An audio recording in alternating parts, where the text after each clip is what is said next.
Hey, what's going on, guys? Jan back here on my YouTube channel. So I've just spent a lot of money on a vlogging camera. Not this. This is my phone.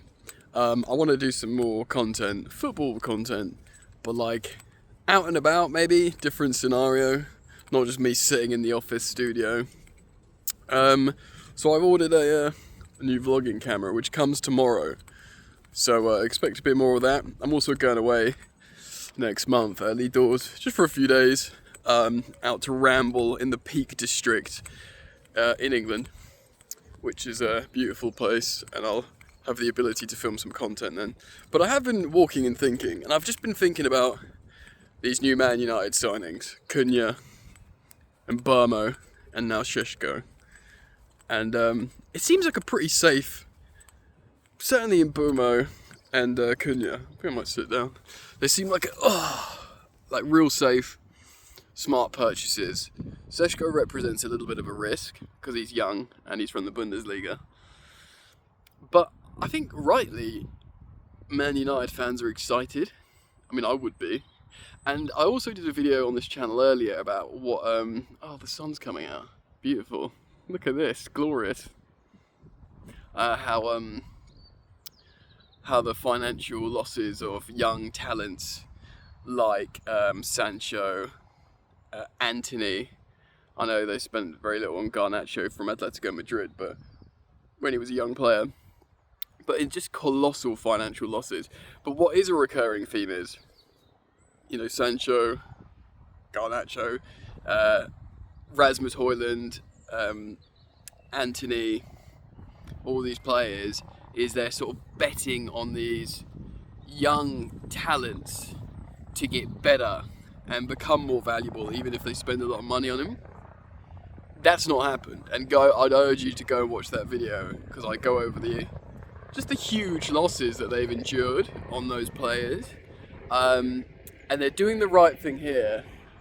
Of course, there's a helicopter. Police in helicopter. Marijuana. Yeah, man. Like, I feel like because they did that for a long time, trying to get these players, young players, talented players, and I can't remember the last time, apart from like old school Premier League Man United, getting bankers from the Premier League, just rivals. If you're good in the league, come to us, mate. Do you know what I mean? Van Persie settings. So I think it's it might not be the way to run a modern club in terms of generating revenue and offering security and longevity to your investments. But if you're Man United, it's just time to get some bankers in it. And like you could argue, the last sort of in-house league purchase would have been Mason Mount. And I still think, I will die on this hill, Mason Mount will be a good player for Man United. I think he's built for the Amorim formation, as it were, set up. He's obviously won the Champions League with Chelsea, doing something very, very similar. So I think he will be good for them. And they've reached the precipice of like disaster. Like, not that they would have got relegated last season, but 15th place. They haven't spent like consecutive seasons out of the Champions League. Have they ever? They must have done. They've been terrible for ages. But maybe they haven't. They won't, for my money, they won't get back into the Champions League, even if it's a top 5 finish. I think they'll get back into Europe, personally. And that's because of this undeniable sort of repositioning of, right, we're not going to try and buy these, be a bit clever and get these young players and, hoping they grow into something incredibly special. No, who's really good now that can score goals in the Premier League? Cunha and Burmo. Fernandes will keep playing well. He'll feed those players as well as hopefully get some, assists off them. And no matter what you think about Benjamin Šeško, like in terms of him being a risk, another Leipzig player. So us Chelsea fans think of like Timo Werner and Nkunku, etc. Not that Nkunku's a bad player, but like a suitability for certain systems in the Prem is concerning, isn't it? I just yeah, I feel like obviously he's going to be better than Højlund, Seško, because how can you not? Do you know what I mean?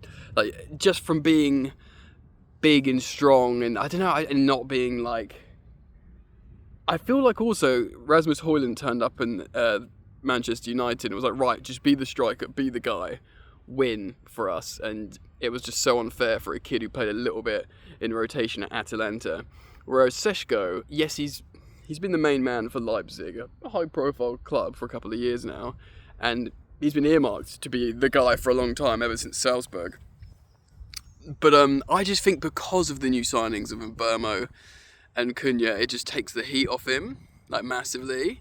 So with that, I think it's gonna be, he's gonna be okay. And look, you know, I know it's reductive, but he's tall, he's strong, he runs fast, he kicks the ball very hard. You add that to some good attackers like you know, Mbeumo, Cunha, and Fernandes. I think it will work, man. Anyway, I only wanted to do a quick video, so let me know what you think.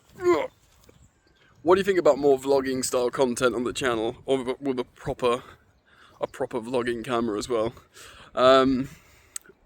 Yeah, man. See you soon. Peace.